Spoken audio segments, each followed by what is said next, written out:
That's it, man. Game over, man. Game over.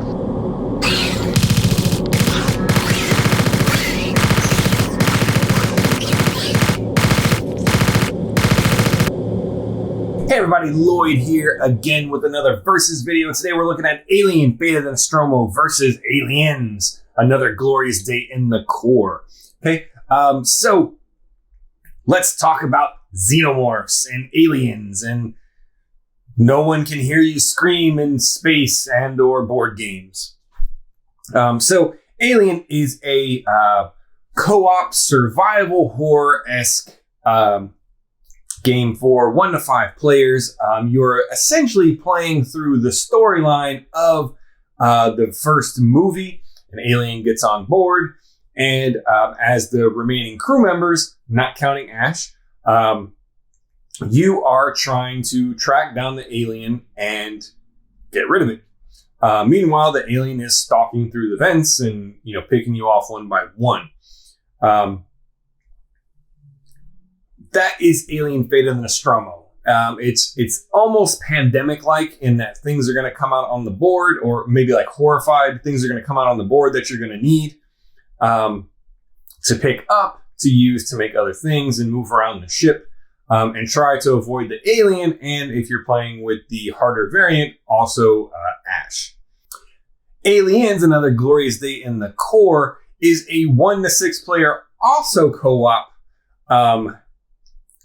survival horror-esque, bullet hell-esque dungeon crawl. So it is night and day different from Alien. In this game, you are playing as the Colonial Marines, and you are essentially carrying out different missions in order to complete your mission and survive against an oncoming non-stop onslaught, wave after wave of aliens, xenomorphs, just coming at you from all angles. Okay, this game is much more action oriented, and like I said, it's more like a dungeon crawl. You're going to be, moving around the map and trying to find objectives and complete them, and typically get back out or get to an exit point.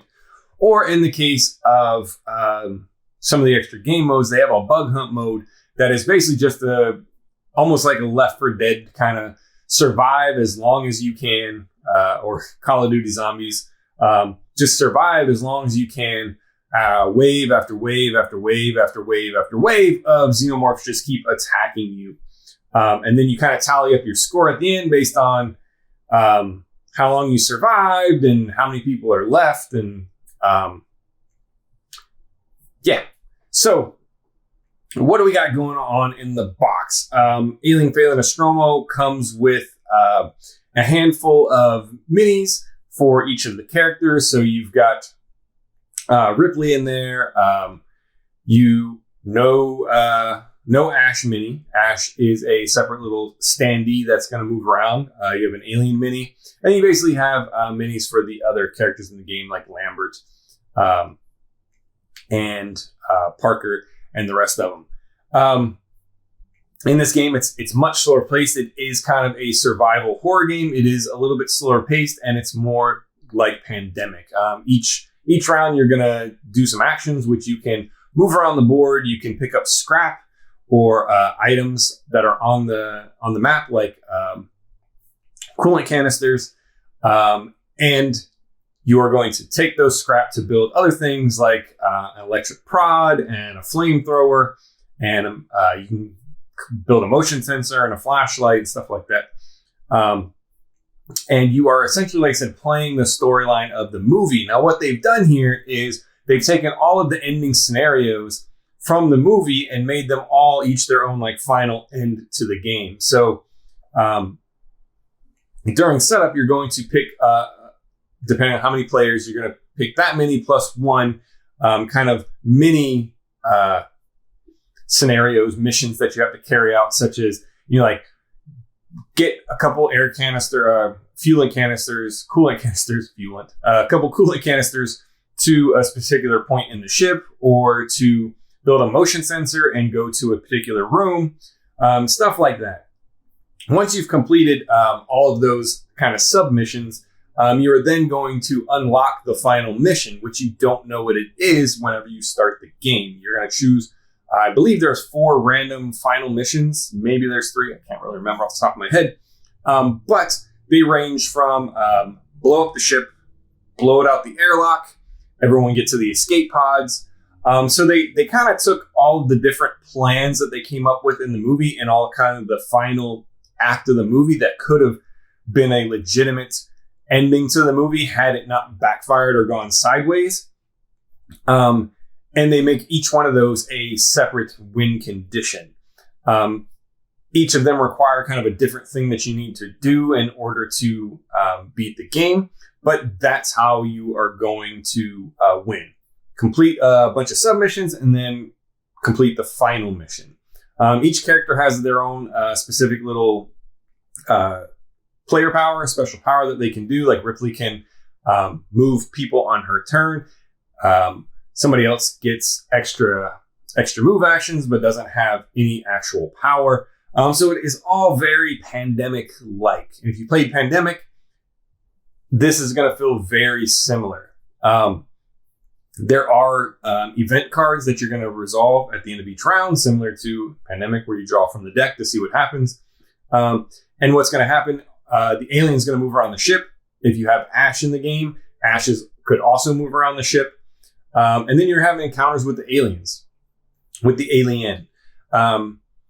So that's the overall gist of Alien Fate of the Nostromo. This is a Ravensburger game that was mass market. So the component quality is a little bit lower in terms of just kind of how the minis look. They feel okay. They're okay. They're not anything spectacular. Overall, I do like the production value of it. The board is a nice big board. The art on it's very clear. Everything looks really cool. It looks like Alien. It was weird that they didn't give you an Ash mini and they just gave you kind of a standee, and it's not even a standee of the full character. However, I don't really think that suffers. It makes it easier to tell what's going on to not have another character mini. It's just kind of an odd choice. But other than that, that is Alien Fate of the Nostromo. Aliens and Others Glorious Day in the Core. This game it says it's a cooperative survival game, and it is. And this one, you're going to be playing scenes from the Aliens movie. So kind of each act. The first one is you have to find Newt and turn the computers on. And then the next one is where you're going into the nuclear plant where they find the first nest and get back out of there. And then there's a couple extra, I think there's one more campaign mission. And then on top of that, you have bug hunts. So right out of the box, you get no minis. You get sprues. Lots of sprues with lots of mini pieces on those sprues. So you need to cut them all out and then glue the minis together. So if you're averse to that, you're probably not going to want to pick this game up because there are a lot of little pieces that you have to glue together. That said, if you like putting together minis or you don't really mind doing that, the minis are really cool. They are a more rigid plastic, whereas in here they're kind of soft. These are like a more rigid, hard plastic. One cool thing they did is that they have various alien bodies that are all in a slightly different pose, and each of those bodies come with 2 different like head sculpts and arm sculpts and tails. So you can kind of mix and match so all your aliens don't look exactly the same, which is a nice little touch. At the end of it, you're going to be left with a bunch of random little heads for the alternate heads.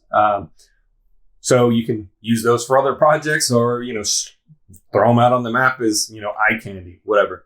But in Aliens and Other Glorious Day at the Core, this is, at its heart, it's a dungeon crawl where you are trying to manage your resources and manage the deck in order to stay alive and kill as many xenomorphs as possible. This game throws a ton of them at you. it is like the movie. Whereas in the first movie, there was one xenomorph silently, quietly hunting in the shadows. Aliens, there's hundreds of them all in your face all the time, and you're just running like hell trying to get away from them and hopefully shoot as many of them as you can. This has a lot of combat in it. The combat is resolved with dice. So again, if you're averse to that, you may not want to play the game. It does have dice combat. That said, the dice combat is very forgiving. Essentially, it just takes a single hit in order to take out an alien. The hit is based on your aim value, so it's not a particular number. Your aim value is constantly changing. The more you shoot, the more your aim goes down. But you do get to reset your aim. So it's basically consecutive shots. And you can do stuff to improve your aim. You can get cards that will increase your aim, or as a rest action, you can increase your aim up to make it higher. But what you're doing is you are going through the map, playing out storyline missions, hunting for objectives on the map, and then basically the aliens are going to start spawning. They're going to come out different spawn points on the map, and throughout the game, other spawn points may open up based on the card deck that kind of controls the aliens. It is a modular setup, so you have a bunch of double-sided boards that are double-sided, and you put them in different configurations to make maps essentially from the movie. At its core, it is a run and gun survival game. Lots of action, lots of dice rolls, lots of randomness, whereas this one's more you're kind of plodding along, planning your turn like you would during Pandemic, like, oh, we need to get over there, but blah, blah, blah. This one is more like, I need to get from point A to point B. I know I'm going to run into 18,000 xenomorphs along the way. What can I do to remove those threats from the map? So what's cool about Aliens is all of the characters that are in the game, and they don't have all the characters from the movie. Those are sold in expansions. But they do have, I don't know exactly how many characters are in here. I think there's 7 characters. So you have like Ripley, you have Hicks and Hudson, you have Vasquez, and a few others. There's some people that are missing. Like I said, those are in expansions that also give you other gameplay elements. However, each of the characters in the game have their own little player board, and they have their own kind of unique power and starting stats. So like certain people are better with certain weapons. Vasquez, obviously you want to get her the big minigun, and she gets less penalties using the minigun than someone else if they grab the minigun. So on your turn, you are going to play cards from your hand if you can to help boost stuff, and you are going to move around the map and obliterate aliens while trying to complete objectives. You can equip different weapons and gear. However, everything you equip also comes out of the deck of cards. The deck of cards, that is your life, for lack of a better term. It's basically a countdown timer. So you're going to burn through the deck, and the game itself is going to make you burn cards into the exhaust pile. While cards are in the exhaust pile, they are safe, relatively. If you would ever get to a point where you need to draw cards from that deck and there are no cards left, you then have to discard cards. So you take cards from the exhaust pile and you move them into the discard, and they're gone from the game. So that is kind of a ticking time bomb that you have to manage. You can, on your turn, you can relax. On your turn, you can rest to get some of those cards back, and allows you to draw extra cards. But every card that you keep or that you equip is one less card in the deck, and it's getting you that much closer to your demise. The other thing that this game does is no matter how many players are in the game, you're always going to have the same amount of Marines on the board. So what that boils down to is there may be 2 people playing, but all 6 Marines are going to be in the board. You said 7 minis, right? The 7th mini is actually Newt, and she is playable in a certain capacity in certain missions, but she's more an NPC that you have to kind of protect. She can't fire a gun or do anything, really. So every game is always going to have all 6 Marines in the game, and depending on your character rank, who you choose, will determine how many you get to control on your turn. But at the end of the turn, all Marines are going to take an action based on which players are controlling them. So every Marine is going to act on every turn, and you have to manage that. So if you're thinking about it, I think each character can equip up to 4 pieces of armor. So you can have a primary weapon, a secondary weapon. You can have helmet and armor, or like a backup equipment. So if you go in and fully equip all of your people, all 6 people, with all 4 of their slots filled, that's that many cards that you're going to pull out of the deck that is just going to hurt you. So you have to kind of manage those types of choices whenever you're playing the game. Do I want to keep this card, or do I want to get it back into the deck so that we can live a little bit longer? Because as the game goes on, that deck is going to constantly deplete, and you're going to have to constantly reshuffle and rebuild it back up. And you just have to manage that as part of your turn. The aliens themselves are controlled by a blip deck. And the blip deck, essentially, you flip the card over, and it's going to possibly spawn some aliens and also move some aliens. So it's gonna tell you a particular spawn point, which is lettered A through D.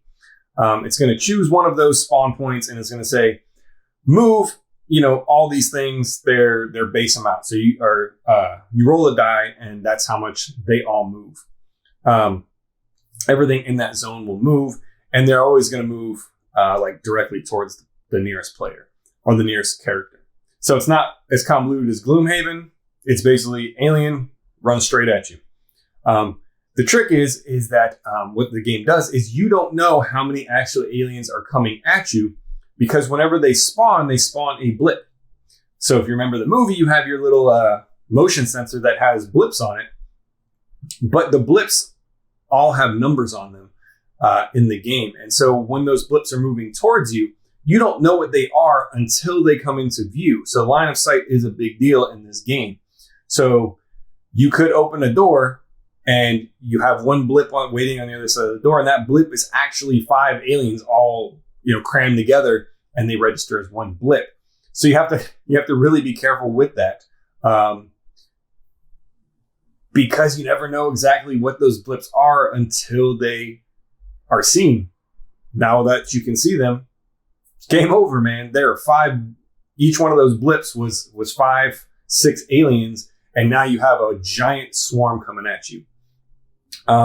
So overall, the gameplay in this is standard dungeon crawler affair, really, with the combat being controlled by the dice. Like I said, the aim that you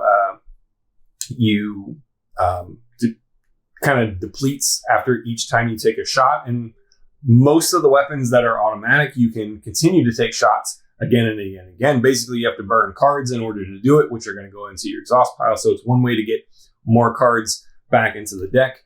But that aim value is going to keep depleting. So your hit number is going to keep getting lower and lower and lower to the point where it's almost impossible to hit.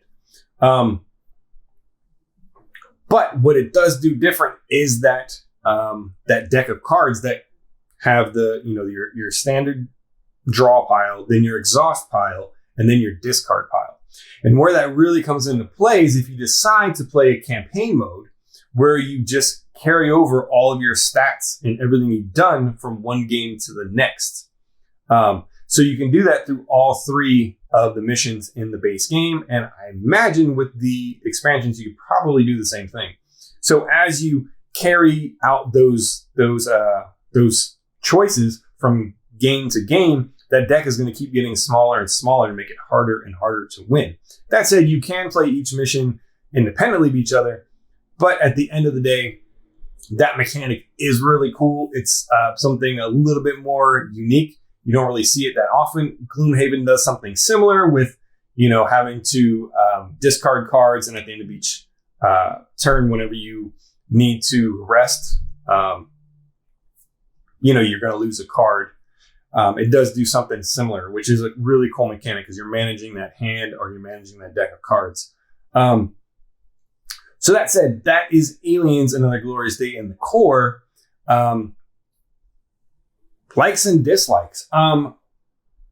What I really like about Alien: Fatal Nostromo is that if you've played a Pandemic or Horrified or anything in that vein, this is going to feel very familiar. What's really cool about it, though, are those randomized setup with the different submissions and the final mission. So you never know exactly what you're going to need to do. A lot of times what you're doing is going to help you, but sometimes those missions can kind of conflict. So on one of them, you're going to need to, one of the submissions, you're going to need to bring canisters to a certain point, and then on another mission, you may need to use those canisters for something else. So sometimes you're going to have some overlap that might make it a little bit more difficult. But overall, the amount of things you can do in your turn is very limited and very simple and straightforward. It's basically move, build some stuff, pick up some stuff, trade some stuff. Or use your special power. That's about it. So it's very simplistic. You can teach this game to younger players or players that are more casual and don't normally play really in-depth games. It's kind of like that. It's Pandemic with a really cool theme on it and some slightly different interactions and choices, but it's in that same style of game. And I like that. It's also, you can play solo.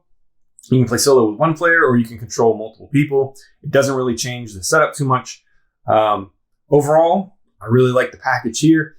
It's simplistic. It's easy to set up. It's fun. And you can get the game up and going pretty quickly. Aliens: Another Glorious Day in the core, on the other hand, is the exact opposite. The setup on this is going to take you a bit because you got to get everything out. You got to build that deck. You got to equip your Marines. There is a lot more going on in this game. You are going to also, no matter how many players you play, you're always going to have to control all 6 people. So the gameplay time doesn't really change because at the end of the day, you have to control all 6 characters all the time. So whether that's 6 different people making choices or one player making choices for 6 different people, it's all they're always there and you always have to control them. There's also a lot of choices to do on your turn based on the equipment you have and what you need to do and controlling the aliens. And here you just flip a card and you do what it says. In here, you have to look at the spawn points. You have to make some choices like, oh, is there 2 things here? Is there one within range? They give you, it's a little bit more convoluted what you're doing here. That said, I really like the system in here. It is fun. There is a lot of decision-making going on in here because you're not just deciding, whether you're going to keep the cards or not. You're also deciding, are you going to equip the cards? Are you going to play this card to, kind of not have any alien spawn this turn? When's the best time to do it? So there are some Pandemic-like things happening in here as well. But it is a lot harder to teach and it is a lot more involved. Also, the rule book leaves a lot to be desired for. We played this, and I hadn't played it in a while. But when I played it last, we actually just did a bug hunt mode, and we had so many questions, and they just were not answered in the book. There is an official fact from, this is Gale Force Nine? Gale Force Nine. They have an official fact that is like 10 pages long. If your official fact is 10 pages long, you probably did something wrong with your rule book, and this game does it. There are so many questions that are just not explained. When I throw a grenade, does everyone roll for damage? What happens? If I fire the flamethrower, what happens? What happens when, X, Y, or Z? A lot of that stuff is just not covered in the rule book. So we spent a lot of time looking up answers on the fact because they just were not covered in the rule book.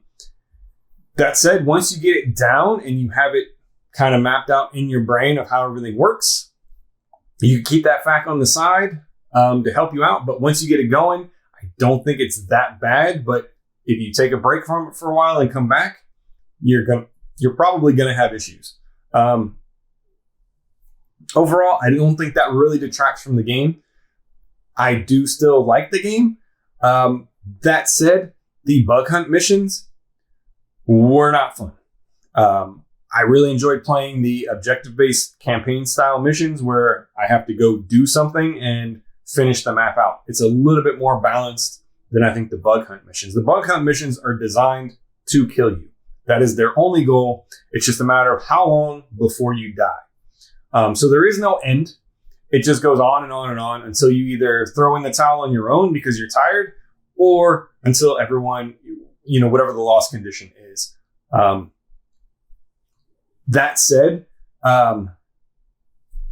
it was a pretty grindy mess. It started out kind of fun, and then by like turn 3 or 4, everyone basically just got stuck.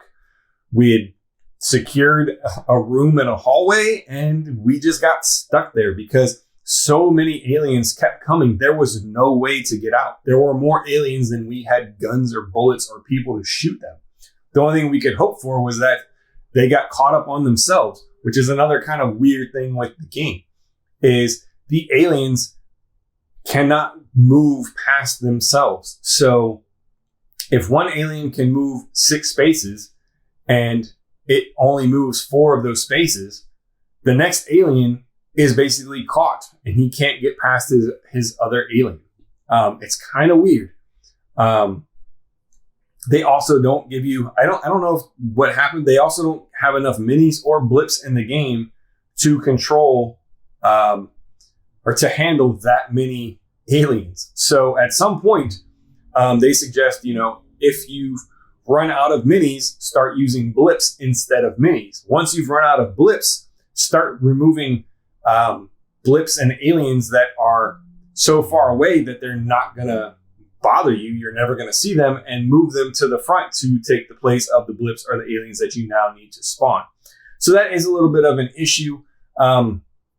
Overall, I don't think that detracts from the game. I probably won't ever play the bug hunt missions again. I really like the storyline missions and going in, completing the objective, and getting back out. That was really fun.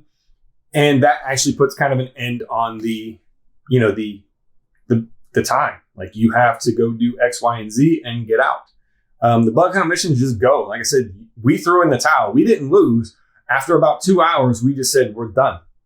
We stayed in a tight circle and just kept shooting every turn. And that was essentially what happened. If we missed a shot, it just made someone take a damage the next turn.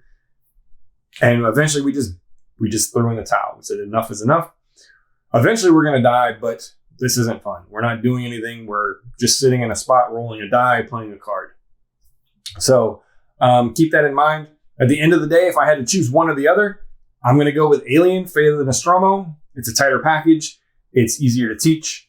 It is much cheaper as well. This is mass market. You can get it at Target, Walmart, Amazon. It's like $30.